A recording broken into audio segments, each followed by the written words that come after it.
네, 성도 여러분 안녕하셨습니까? 무더운 한 주였지만 하나님께서 은혜 주셔서 우리 모두에게 건강한 모습으로 주의 전에서 뵙게 하신 것을 인하여 감사합니다. 오늘은 종로의 계단 제12장 의심을 극복하는 길이라는 제목으로 함께 말씀 나누겠습니다.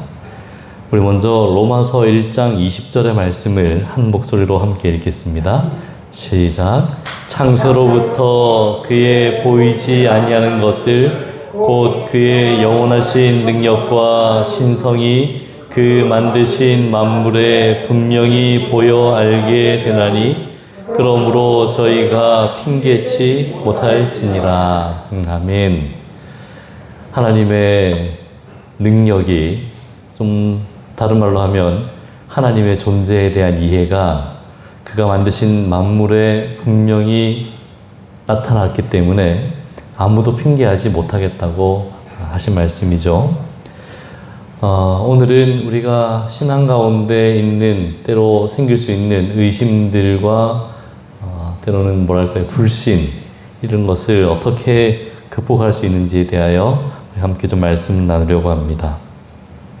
특별히 이제 성경을 다 이해하지 못하기 때문에 믿을 수 없다라고 하는 경우도 있는데, 우리가 성경을 다 알기 때문에 믿는 것은 아니고 성경에 믿을 만한 특별한 이유들을 가지고 있기 때문에 나머지 내용들에 대해서 이해가 안 되지만 우리가 믿음으로 받아들이는 것들이죠.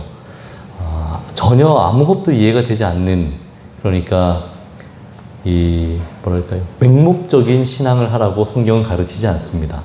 하나님께서 우리에게 신앙에 대하여 믿음을 말씀하실 때에 그냥 무조건 믿어라, 우리 일반 개신교에서 하는 것처럼 믿습니다 하는 그런 믿음을 말씀하시는 것이 아니고, 우리의 건전한 이성과 판단 위에서 믿음을 가질 수 있는 여러 증거들을 주시고, 그리고 그 기초 위에서 사람의 지성으로 이해할 수 없는, 예를 들면 부활이라든가 성육신이라든가 이런 내용들을 믿음으로 받도록 그렇게 가르치고 있는 것이죠.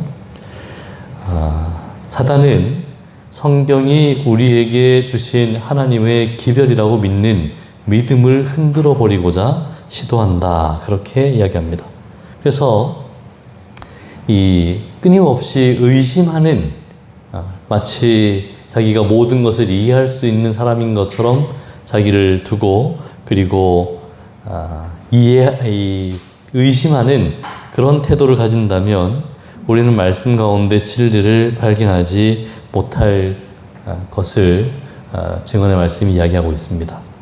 하나님께서 우리에게 믿으라고 요구하시기 전에 언제나 진리를 이해할 수 있게 해준다고 말씀해 주고 계세요. 그러니까 제가 아까 말씀드린 것처럼 그냥 맹목적인 믿음을 강요하는 것이 아니고, 믿을 만한 기초와 근거들, 이유들을 가지고, 그리고 그 위에 우리 믿음을 쌓아가는 것이지 아무것도 디디지 못한 채 우리가 신앙을 하는 것은 아닙니다. 어떤 이들은 종종 그렇게 신앙하는 경우가 있어요. 그 신앙은 뭐랄까요, 하나님에 대한 믿음에 기초한 신앙이 아니라 관계, 어떤 좋은 이웃에 대한 관계, 가족 관계, 혹은 이웃 관계, 이런 좋은 관계에 의해서 신앙을 하는 경우는 그들의 믿음의 기초가 견고한 곳에 서 있지 않기 때문에 의심의 어떤 상황이 부딪힐 때에 하나님에 대한 믿음을 저버리는 경우들이 종종 있습니다.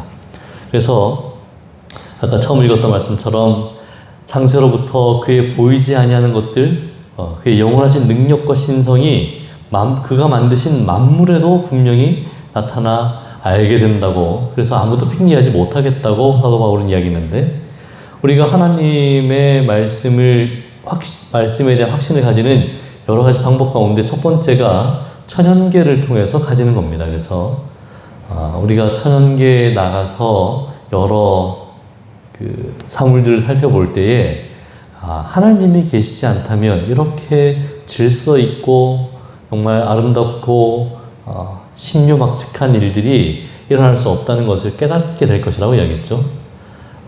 하늘의 별들을 바라볼 때나 꽃들을 바라볼 때나 작은 곤충부터 큰 짐승에 이르기까지 그 천연계에 대하여 깊이 생각할 때에 우리는 하나님에 대해서 생각할 수밖에 없다는 것입니다.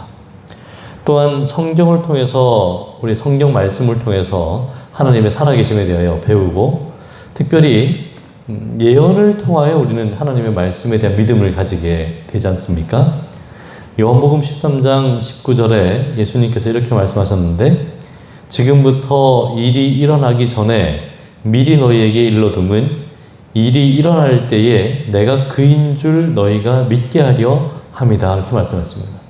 그러니까 방금 우리가 그 표현을 빌리면 예언을 하는 이유는 그 일이 성취될 때에 거기에 대한 하나님에 대한 믿음을 가지기 위하여 그것을 하는 것이라고 했지 않습니까? 비슷한 말씀을 한 번 더 하셨는데, 이제 일이 일어나기 전에 너희에게 말한 것은 일이 일어날 때에 너희로 믿게 하려 함이다. 그렇게 이야기하고 있습니다. 그래서 우리가 성경 말씀 가운데서 하나님의 뜻을 발견하고 하나님에 대한 이해를 가지고 하는 여러 내용들이 많이 있지만, 특별히 예언에 대하여 우리가 연구할 때 그때 우리는 하나님에 대한 확실한 믿음을 가지게 되고, 하나님께서 이 세상을 움직이시는 섭리로 이 세상을 다스리시는 분이심을 우리가 깨닫게 되는 것입니다. 그분께서 이루어지리라고 말씀하신 대로 사건들이 이루어졌기 때문에 우리는 그분의 말씀이 사실임을 안다. 이렇게 기록하고 있습니다.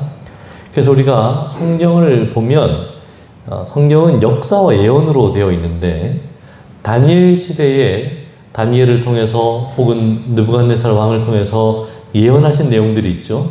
너무나 유명한 다니엘서 2장의 금신상, 신상이 있지 않습니까? 다니엘의 시대에는 무슨 시대죠? 금머리 시대였습니다.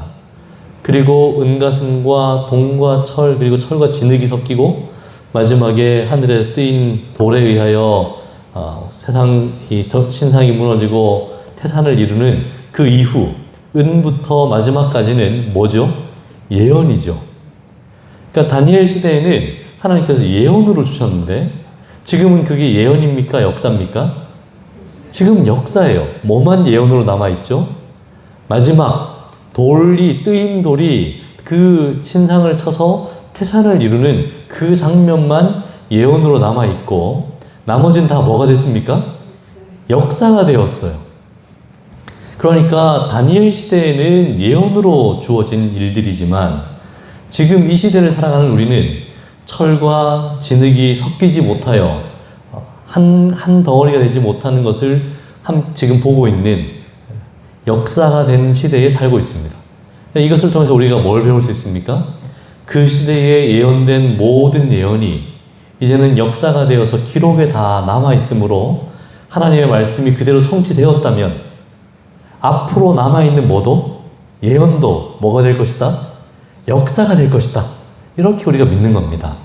그래서 다니엘 시대는 금머리의 시대였지만 은가슴의 시대가 왔고, 동으로 비롯되는 그리스 헬라 시대가 왔고, 로마 시대가 오고, 그리고 열국으로 나뉘은 다음에 그 유럽이 다시는 하나가 되지 못하는 그 예언이 그대로 성취가 되어서 역사가 되었다면, 남아있는 예언, 예수님께서 재림하셔서 그의 나라가 영원할 것이라고 하는 그 예언도 뭐가 될 겁니까? 역사가 될 것을 믿는 것입니다. 그래서 우리의 믿음은 확실한 것 위에 서 있어서 아직 우리가 경험하지 못했지만 그것이 될 것을 확실히 믿을 수 있는 기초들을 가지고 있는 것이죠. 그러나 하나님은 우리가 의심할 가능성이 없도록 하지는 않으신다. 우리의 믿음은 사실로 판명된 것 위에 세워질 것이 아니고 건전한 이성 위에 세워져야 한다. 이렇게 이야기합니다. 이 말은 무슨 말이냐면, 다 이렇게 보여준 거면 믿음이 필요합니까? 안 필요합니까? 그건 믿음이 필요 없어요. 이건 사실이니까. 다 이미 알고 있는 거라면 거기는 믿음이 필요가 없죠. 그런데 우리의 믿음은 건전한 이성에 기초하고 있다는 거예요. 그러니까 제가 아까 말씀드린 것처럼 이게 하나님이 다니엘 시대에 주신 예언들이 다 역사가 된 걸 보면 앞으로 남아있는 예언도 역사가 되겠구나. 그러면 당연한 거죠. 이것을 우리가 건전한 믿음 위에 건전한 이성 위에 세우는 믿음이라고 그렇게 가르쳐주고 있는 것입니다.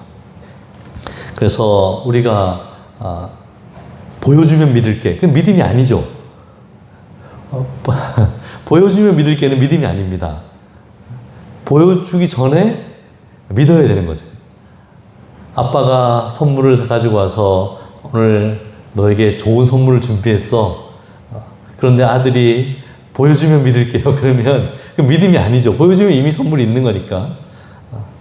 아빠를 믿고 어디를 열어봐라. 그러면 그걸 보기 전에는 믿지 못하겠다고 하면 믿음이 없는 건데, 그런데 그 아이에게 믿음이 생기는 것은 평소에 아빠의 삶의 모습들을 통해서 아빠는 한 말한 것은 지킨다든가 이런 것들을 통해서 지금 한 약속도 이루어질 것을 믿는 거지 않습니까? 그래서 우리가 그런 건전한 이성 위에 우리의 믿음을 세워야 되는 것입니다. 그런데 의심하고자 하는 사람들은 믿어들 수가 없다. 그러나 진정으로 진리를 알고자 하는 사람은 믿을 만한 충분한 이유를 발견하게 될 것이다. 그렇게 가르쳐주고 있습니다. 그래서 의심하려고 하면 정말 확실한 것도 믿을 수 없지만 우리가 진리를 알고자 하면 그것을 이해할 수 있는 분명한 이유들을 발견하게 될 것이라고 가르쳐주고 있습니다. 그래서 우리의 신앙의 기초는 항상 하나님의 말씀 위에 믿음을 세워야 되고 그 말씀을 통하여 우리가 자라나야 되는데 우리가 하나님에 대하여나 그분의 사업을 완전히 이해하는 것은 불가능하죠. 왜냐하면 우리는 경험한 것들만 알 수 있기 때문에 경험하지 못한 것은 잘 이해할 수도 없고 그리고 받아들이기가 힘든데 그러나 하나님이 어떤 분인지를 우리가 배워나가는 과정을 통하여 믿음을 가질 수가 있는 겁니다.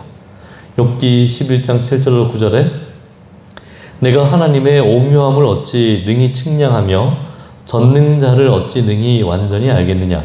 하늘보다 높으시니 내가 무엇을 하겠으며 수월보다 깊으시니 내가 어찌 알겠느냐. 그의 크심은 땅보다 길고 바다보다 넓다라고 이야기했습니다. 그러니까 우리가 하나님을 알긴 알지만 완전히 이해할 수는 없어요. 그래서 우리가 다 이해하지 못하는 것을 그 오묘함의 섭리라고 우리가 부르는데 그 부분은 우리가 믿음으로 받아들여야 되는 부분들이 있는 겁니다. 바울도 로마서 11장 33절에 깊도다 하나님의 지혜와 지식의 풍성함이요 그의 판단은 헤아리지 못할 것이며 그의 길은 찾지 못할 길일 것이로다 라고 이야기했어요. 하나님에 대하여 우리가 배우고 이해하는 부분들이 있지만 이해할 수 없는 그런 부분들이 틀림없이 있는데 거기에 뭐가 필요하다고요? 거기는 믿음이 필요하다. 이렇게 가르쳐주고 있는 것입니다. 정로계단 생애빛 104쪽에 우리는 그분께서 하시는 일 중 우리가 알아서 유익할 만큼만 이해할 수 있다. 우리는 그분의 자비의 손길을 의지하여 남은 길에도 우리를 인도해 주시도록 해야 한다. 그분의 사랑의 마음이 우리에게 가장 좋은 것을 해줄 것이다. 이 말씀을 믿으시길 바랍니다. 우리가 믿는 것은 하나님이 우리에게 가장 좋은 것을 주시는 분이라는 것을 믿는 겁니다. 이것은 뭐에 기초하고 있습니까? 지금까지의 경험에 기초하고 있고 약속된 말씀에 기초하고 있어요. 그래서 사랑의 하나님께서 우리에게 허락하시는 것은 가장 좋은 것이라는 믿음을 가질 때 우리는 고난 가운데서도 마음의 평안을 누릴 수가 있는 것입니다. 다시 한 번 더 이렇게 말씀하고 있습니다. 하나님의 말씀은 그 말씀을 주신 하나님과 마찬가지로 결코 완전히 이해할 수 없다. 이렇게 말하고 있습니다. 그러니까 하나님의 말씀도 어떤 사람들은 자기가 완전히 이해한 것처럼 그렇게 말하지만 그렇지 않을 수 있다는 겁니다. 그 말씀을 주신 하나님에 대하여 우리가 다 알지 못하는 것처럼 다 이해할 수 없어요. 그럼에도 불구하고 우리가 이해하고 있는 말씀을 따라 생애한다면 우리는 믿음이 자라게 되고 그리고 구원에 대한 확신을 가질 수가 있는 것이죠. 한 점 더 읽어보면 천연계에는 우리가 설명할 수 없는 많은 신비들이 있다. 가장 현명한 사람도 가장 작은 형태의 생명을 완전히 이해할 수 없다.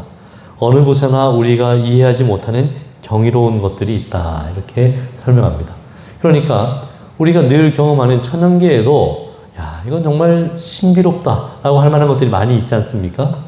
그렇기 때문에 우리가 다 이해하지 못한다고 해서 없는 게 아니고 이해하지 못하기 때문에 그것을 받아들일 수 없는 것이 아닙니다. 우리가 주변에 쓰는 많은 전자제품들이 있죠. 우리가 제일 많이 쓰는 건 핸드폰인데 핸드폰 제일 많이 쓰잖아요. 그럼 핸드폰으로 맨날 전화 걸고 받고 그걸로 뭐 인터넷도 하고 다 하는데 도대체 어떤 원리로 이게 다 되는지 아십니까? 다 잘 모르죠. 잘 모릅니다.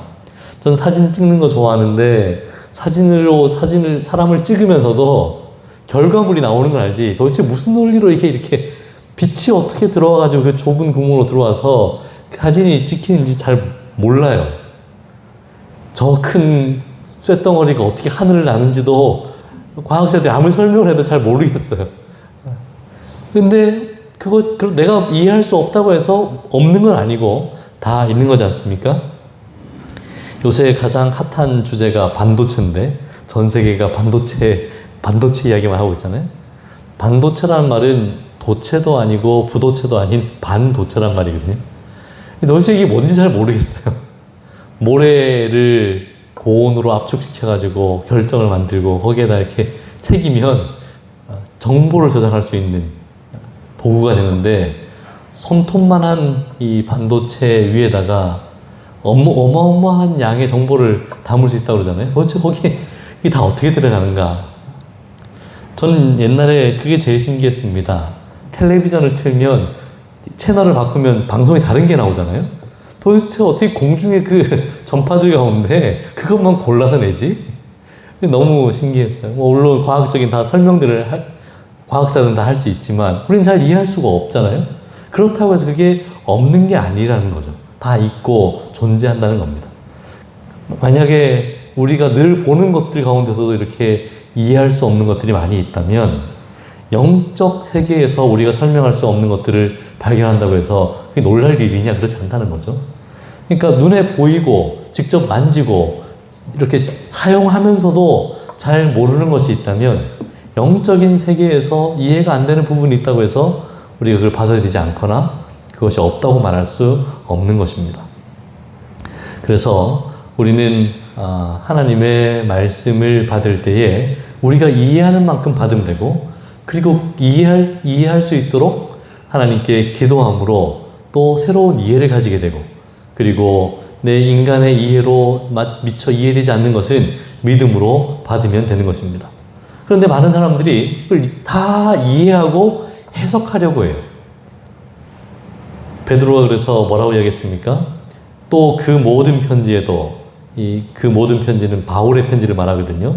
그 모든 편지에도 이런 일에 관하여 말하였을 때 그중 알기 어려운 것이 덜어 있으니 무식한 자들과 굳세지 못한 자들이 다른 성경과 같이 그것도 억지로 풀다가 스스로 멸망에 이르느니라 그랬습니다. 그러니까 성경을 풀 때도 어떻게 해야 됩니까? 내가 이해하는 만큼 성령의 지도하심을 받아서 이해하고 그걸 풀어나가야 돼요. 그런데 그걸 내 마음대로 풀면 잘못된 길로 간다는 겁니다. 제가 종종 그런 분들을 만나는데 참 믿음에 열심히 있다고 하시는 분들 중에 가끔 그런 분들이 있어요. 그래서 우리 기독교에 무슨 말이 있냐면 모든 이단은 성경에서 나온다 그런 말이 있어요. 모든 기독교의 이단은 성경에서 나오고 모든 재림교회 이단은 예언의 신에서 나온다 이런 말이 있거든요. 그러니까 이 성경을 읽을 때에 하나님께서 우리에게 알려주시고자 하시는 방식대로 우리가 그것을 이해해야 되는데 그게 잘 이해가 안 되니까 혹은 자기 마음대로 봄으로 잘못된 길로 빠져들게 된다는 것입니다. 그래서 성경의 어떤 부분들은 이해하기 어렵기 때문에 받아들이지 못한다고 하거나 아니면 그걸 다 마치 다 이해할 수 있는 것처럼 설명하려고 하는 것도 잘못된 것이. 그래서 잘 모르면 그냥 모르는 대로 두셔도 됩니다. 제가 어릴 때는 성경을 다 해석하려고 했거든요.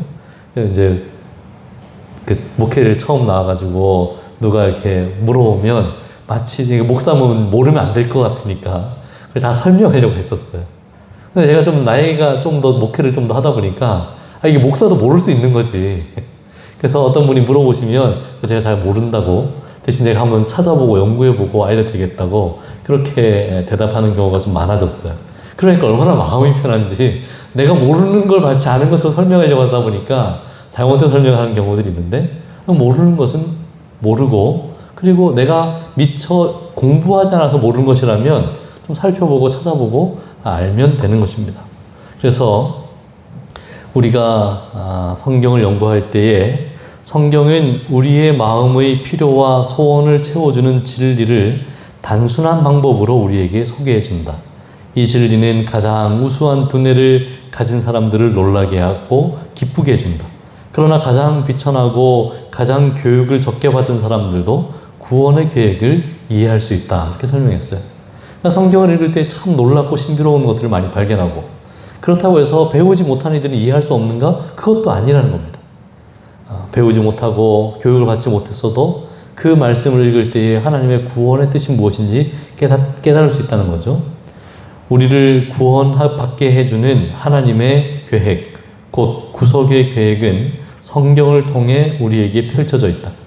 우리는 하나님께 회개할 때 취해야 될 단계들을 모두 알 수 있다. 이렇게 말씀해 주셨어요. 그러니까 우리가 성경을 읽을 때에 이해가 안 되는 부분들, 깨달을 수 없는 부분들, 때로는 내가 받아들이기 참 힘든 부분들, 이런 것들이 막 혼재해 있지만 뭐에 대해서는 분명한가? 구원의 문제에서만큼은 확실하게 설명해 주셔서 누구나 다 이해할 수 있다고 그렇게 가르쳐주고 있는 것입니다. 우리가 구원을 받고자 할 때 주 예수 그리스도 안에서 마땅히 가져야 할 믿음이 우리에게 제시되어 있다. 이렇게 설명해 주셨습니다. 그래서 우리가 구원을 얻도록 우리가 어떻게 구원을 얻을 수 있을까? 걱정이 되고 잘 모르면 우리가 말씀을 읽으면 깨달을 수 있다는 것이에요. 그래서 누구도 구원 얻는 방법을 몰라서 구원을 받지 못하는 사람은 없을 것이라는 것을 우리는 알 필요가 있습니다. 우리가 성경을 탐구하면 할수록 우리는 그것이 살아계신 하나님의 말씀이라는 확신을 더욱 갖게 된다. 그리하여 우리는 그런 진리들을 보여주신 분 앞에 머리를 숙이게 된다. 저도 제가 전에 한번 말씀드린 적이 있는데, 저도 모태교인이니까 그냥 어려서부터 그냥 말씀, 그냥 성경 늘 그 신앙 가운데 살다가 제가 정말 제 의지를 가지고 성경을 읽은 것은 10대 후반, 20대 초반 이때거든요. 그리고 저는 부모님의 신앙에서 저의 신앙으로 바뀌었던 것 같아요. 그러니까 하나님의 말씀을 내가 정말 의지를 가지고 읽었을 때에 하나님이 계시는구나라는 확신을 가지게 되었고, 그리고 제가 성경을 읽으면서 깨달았던 거 3가지가 있는데, 하나는 하나님이 계시는구나. 이게 너무나 확실해요. 두 번째는 내가 참 죄인이구나. 이걸 깨달았고, 3번째는 그런데 구주가 계시는구나. 이걸 깨달았어요. 제가 20대 후반, 20대 초반이었기 때문에 대단히 똑똑한 사람이 아니지만, 많이 배운 지식인이 아니지만 그 3가지를 성경을 통해서 분명히 이해할 수 있었고, 그리고 제가 거기에 대한 확신이 들고 그 다음부터 말씀에 대하여 더 가까이 지내게 되고, 그것이 저로 하여금 믿음 가운데 성장하는 계기가 되었던 그런 경험이 있습니다. 그래서 우리가 하나님에 대해 알고 싶은 말씀을 봐야 돼요. 믿음이 자라고 싶으면 말씀과 가까이 지내야 돼요. 그래서 성경을 탐구하면 할수록 이것이 하나님의 말씀이구나라는 것을 깨닫게 되는 것입니다. 우리가 성경을 다 이해하지 못할 수도 있지만 하나님께서 우리에게 가르쳐 주신 것, 그것을 내 것으로 받기로 결심하고 말씀과 가까이 지내면 그것이 그 작은 몇 절에 불과한 성경절이라 할지라도 그것을 통하여 우리가 믿음 가운데 뿌리를 내리게 되고 자라남을 경험하게 되는데, 그 반대로 하나님께서 너무나 많은 풍성한 그 근거들과 이유들을 다 주셨음에도 불구하고 그것을 믿지 않기로, 의심하기로 결심하는 이들에게는 그것이 자기의 것이 되지 않는다는 것입니다. 그래서 히브리서 기자는 이렇게 이야기했는데, 형제들아 너희는 삼가 혹 너희 중에 누가 믿지 아니하는 악한 마음을 품고 살아계신 하나님에게서 떨어질까 조심할 것이요, 이렇게 하겠습니다. 그러니까 이 믿지 아니하는 마음이 악한 마음이에요. 하나님께서 믿을 만한 충분한 근거들, 아까 읽었던 로마서 1장 20절 말씀처럼 하나님이 그 지으신 만물 가운데 그의 능력과 권능이 어떠함을 분명히 드러내셨음에도 불구하고 보면서도 그것을 믿지 않기로 결심하는 마음은 악한 마음이라고 그렇게 이야기하고 있는 것입니다. 그래서 우리가 하나님의 말씀을 읽을 때에 그 말씀을 통하여 유익을 얻고자 하고 그 말씀을 내 것이라고 받아들이고자 할 때에 그때에 우리는 믿음이 자라게 되는 것입니다. 그러니까 성경을 좀 연구하는 습관을 가져야 돼요. 우리가 뭐 성경을 학자처럼 연구할 수는 없을지라도 성경을 자세히 읽고 이게 정확하게 무슨 말이지? 이렇게 이해가 잘 안 되면 제가 전에 말씀드린 것처럼 다른 번역, 뭐 쉬운 번역이라든가 뭐 현대인의 성경이라든가 새 번역이라든가 이런 다른 번역을 읽으면서 하나님의 말씀의 무슨 뜻인지를 알아보는 것이 좋습니다. 그래서 하나님의 깊은 것이라도 탐구하는 것은 좋은 일이다 그렇게 해야겠어요. 그래서 하나님의 말씀을 잘 이해하려고 해야 되는데 신명기 29장 29절에 우리 다 함께 좀 읽어보죠. 시작.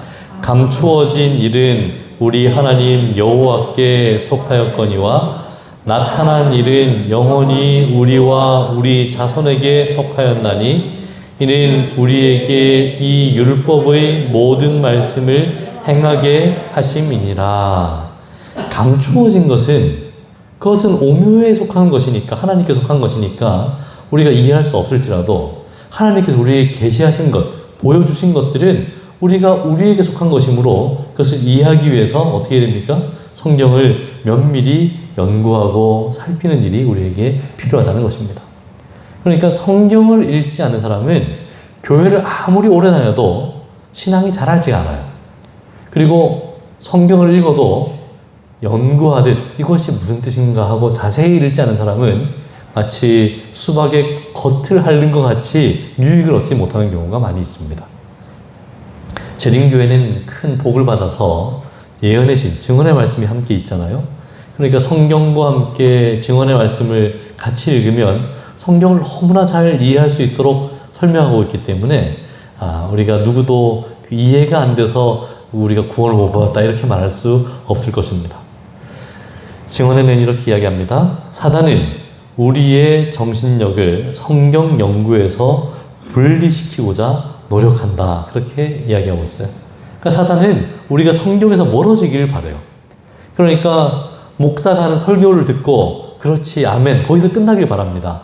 그런데 목사의 설교는 내 것이 아니에요.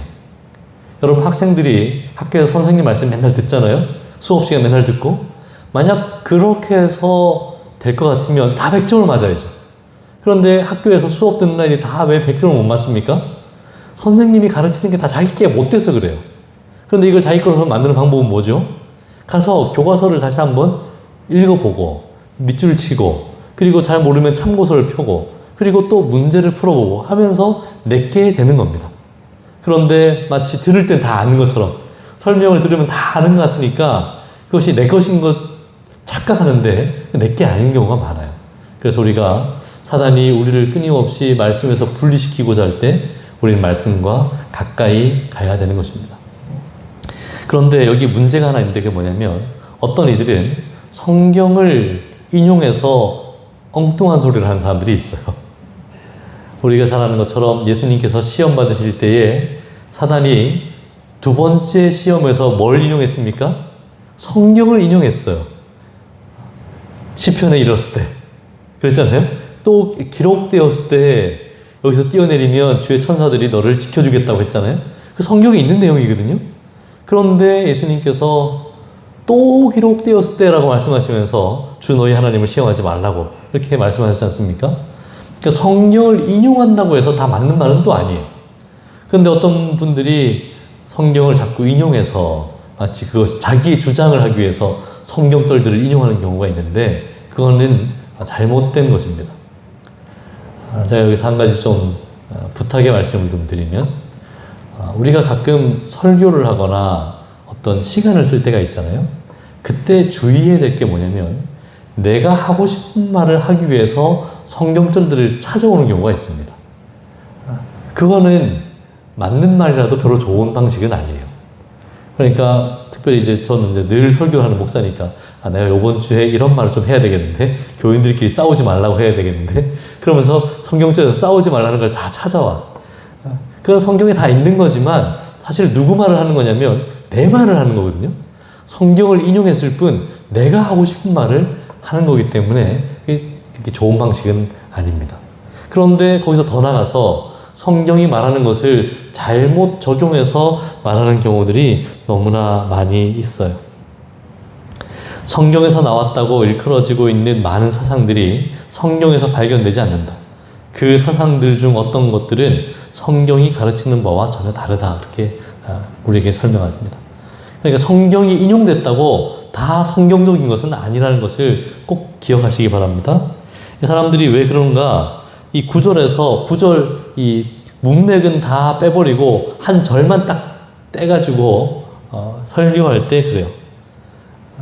또 역사나 그 당시의 문화를 고려하지 않고 인용할 때 그런 일들이 생깁니다. 여러 가지 개인에게 했던 내용이라든가 특별히 우리가 예언의 신을 할 때 특정 개인에게 권면한 권면을 아주 모든 사람에게 적용할 수 있는 권면 그 중에 아닌 것들도 있거든요. 그런데 그렇게 적용하는 경우도 종종 있어요. 그리고 이제 그 중에서 우리가 제일 주의해야 될 것은 뭐냐면 성경 한 절만 똑 떼가지고 보는 것. 이게 이제 잘못된 겁니다. 제가 기회가 있을 때 요런 부분을 함께 좀 말씀을 나누려고 합니다.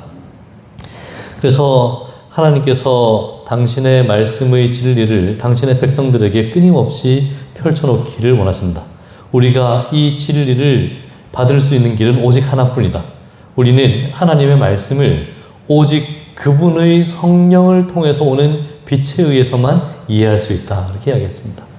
그러니까 우리가 하나님의 말씀을 바르게 이해하기 위해서 누구의 도움이 필요하다고요? 성령 하나님의 도움이 필요하다는 겁니다. 오직 하나님의 성령이 이것을 우리에게 보이셨나니 성령은 곧 모든 것, 곧 하나님의 깊은 것까지라도 통달하신다 그랬기 때문에 성령 하나님께서 우리에게 가르쳐 주셔야 우리가 말씀을 바르게 이해할 수 있어요. 예수님께서도 말씀하셨죠. 진리의 성령이 오시면 너희를 모든 진리 가운데로 인도하시니 그가 스스로 말하지 않고 오직 들은 것을 말하며 장래일을 너희에게 알리시겠다고 말씀해 주셨습니다. 그래서 우리가 말씀을 연구할 때는 내가 평소에 가지고 있던 생각, 내가 주장하고 싶은 내용, 이것을 뒷받침하기 위해서 이 성경절들이나 예언의 신을 이렇게 펼치는 것이 아니라 성령께서 무엇을 깨닫게 하시든지 그 말씀을 우리가 받는 것이 중요합니다. 우리는 배울 자세가 되어 있는 어린아이처럼 단순한 믿음을 가져야 한다. 우리는 성령의 도움을 즐겨 구하지 않으면 안 된다. 그리하여 우리는 성경의 단순한 진리에 대하여 분명히 이해하게 될 것이다. 이렇게 말씀해 주셨습니다. 그래서 진짜 중요한 것이 있는데 여러분 예수님께서 제자들에게 너희가 많이 선생되지 말라고 그랬잖아요. 그러니까 이제 자꾸 가르치려고 하면 배우지 않거든요. 그러니까 우리는 항상 배우는 자, 어린아이와 같이 단순하게 배우는 자로서 성령의 도우심을 구하는 것이 우리에게 필요합니다. 우리가 하나님에 대하여 더욱 많이 생각하고 이야기하는 한편 우리는 자신에 대하여 더욱 죄송합니다. 이거 아닙니다. 이해하기 어려운 것들이 많이 있지만 하나님께서는 그것들을 우리에게 쉽게 이해하게 해주실 것이다. 그분께서는 이해하고자 탐구하는 자들에게 그것을 알기 쉽게 해주실 것이다. 성령의 도움 없이는 성경의 뜻을 변경시킬 위험이 우리에게 있다. 그래서 항상 하나님의 도우심을 구하고 성령의 인도하심을 구해야 되는데 만약 우리가 성경을 연구하면서 하나님의 도우심을 구하지 않으면 어떻게 된다고요? 사단이 그 사상을 지도하게 된다 그랬습니다. 우리 재림교회 초기에 아주 유명한 사람 한 명 있는데 여러분들이 가끔씩 드시는지 모르겠지만 시리얼 있잖아요. 컴프레스트 켈록이 만들었잖아요. 켈록 의사가 얼마나 유명한 의사입니까? 이 켈록이 얼마나 유명한 의사냐면 그 영향력이 컸었냐면 그가 우리 교회에서만 아니라 그냥 일반 사회적으로도 진짜 영향력이 컸거든요. 기차에 늦었는데 자기가 좀 늦게 도착한다고 여기 전화하면 기차가 안 가고 서 있었어요. 그 정도로 영향력이 컸던 사람이거든요.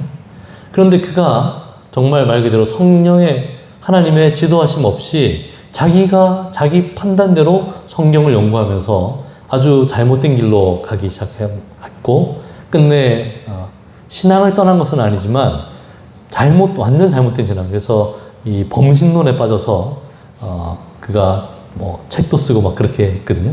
그 똑똑하고 훌륭했던 켈록이 마치 엘렌 화이트의 양아들처럼 그렇게 정말 지도했던 그가 그렇게 된 이유는 자기가 제일 똑똑하다고 믿었기 때문에 그래요. 근래에도 그와 비슷한 길을 가는 분들이 종종 있는데, 자기가 자기 생각대로 말씀을 판단하고 가르치고 했기 때문에 문제가 되는 것입니다. 또 이제 우리가 말씀을 잘못 이해하게 되는 것 중에 하나가 뭐냐면, 이 대개의 경우 불신의 진정한 원인은 죄에 대한 사랑이다 그랬습니다. 그러니까 하나님의 말씀에 대한 믿음을 가지지 못하는 것이 정말 말씀이 안 믿어져서가 아니고, 내가 세상을 더 사랑하기 때문에 그 말씀을 거절하는 거절하는 경우가 더 많다는 거예요. 그러니까 이게 너무 하나님의 말씀이 확실한데 내가 원하는 건 뭡니까? 이렇게 살고 싶은 게 아니고, 이 세상에서 지금 잠깐 더 누리고 싶은 것들이 있으니까 이것을 오히려 짐짓 부인하는 것이 많은 그리스도인의 모습이라고 그렇게 설명하고 있습니다. 그러나 우리가 하나님의 말씀에 순종하여 그 말씀대로 살기로 결심하면 하나님께서는 우리에게 더 많은 빛을 주실 것인데, 우리가 이미 가지고 있는 빛 가운데서 걸어야 한다. 그리하면 우리는 더 큰 빛을 받게 될 것이다. 이렇게 하겠습니다. 여러분, 저녁에 예배 끝나고 집에 돌아갈 때, 차를 타고 돌아갈 때 헤드라이트를 켜고 가야 되잖아요. 어두우면. 그런데 그 헤드라이트 불빛이 목적지까지 비춰주는 차는 아무 차도 없습니다. 어디까지 비칩니까? 한 50m, 100m 그 정도까지 밖에 안 비춰주잖아요. 그래도 차를 타고 목적지까지 갈 수 있는 이유는 뭐죠? 그 보이는 데까지 전진하기 때문에 그래요. 이제 저기까지 밖에 안 보이는데 집에 어떻게 가지? 그러면 맨날 제자리에 있어야 되는데, 저만큼 보이면 내가 간 만큼 빛은 더 앞으로 나아가기 때문에 우리가 빛 가운데 행하면 점점 더 밝은 빛 가운데 가게 될 것입니다. 그런데 우리가 의심에 사로잡혀서 혹은 불신에 혹은 죄를 더 사랑함으로 제자리에 머물러 있으면 성장할 수 없다는 것이죠. 그분은 당신의 약속을 지키실 것이다. 그 약속들은 결코 실패된 것이 없으며 실패될 수도 없다. 우리가 예수님께 가까이 나아갈 때 우리는 그분의 놀라운 사랑 안에서 기뻐하게 된다. 우리의 의심과 흑암은 그분의 임재의 빛에 사라져 버릴 것이다. 말씀해 주셨습니다. 그래서 우리가 하나님 앞에 나아가 말씀을 내 것으로 삼고, 그리고 그 말씀 가운데 자라나면 우리가 잘 모를 때 가졌던 의심들이 사라지고, 그리고 그 안에서 그리스도에 이르기까지 자라남을 맛보게 될 것입니다. 베드로는 그의 형제들에게 구주 예수 그리스도의 은혜와 저를 아는 지식 가운데서 자라가라고 말한다. 하나님의 백성들이 은혜 안에서 자라날 때 그들은 그분의 말씀에 대하여 더욱 분명한 이해를 하게 될 것이다. 그래서 우리가 아까 말씀드린 것처럼 나에게 주어진 빛이 있다면 그 빛을 행한 만큼 더 밝은 빛을 받게 될 것입니다. 그런데 우리가 그냥 머물러 있다면 항상 그 자리에 있을 것이에요. 그러므로 우리 모두가 하나님의 말씀 가운데서 자라게 되기를 간절히 바랍니다. 의인의 길은 돋는 햇빛 같아서 크게 빛나 한낮의 광명에 이른다고 이야기했습니다. 우리 누구도 이 자라남, 성장에서 예외되지 않습니다. 하나님의 말씀을 내 것으로 받고 성령의 지도하심을 따라 우리가 말씀에 순종하는 생애를 산다면 우리는 자라남을 경험하게 되고 돋는 햇볕같이 한낮의 광명함을 맛보게 될 것입니다. 우리 모두가 그와 같은 믿음의 삶을 살게 되길 바라면서 말씀을 드리겠습니다. 우리 218장 찬미하겠습니다.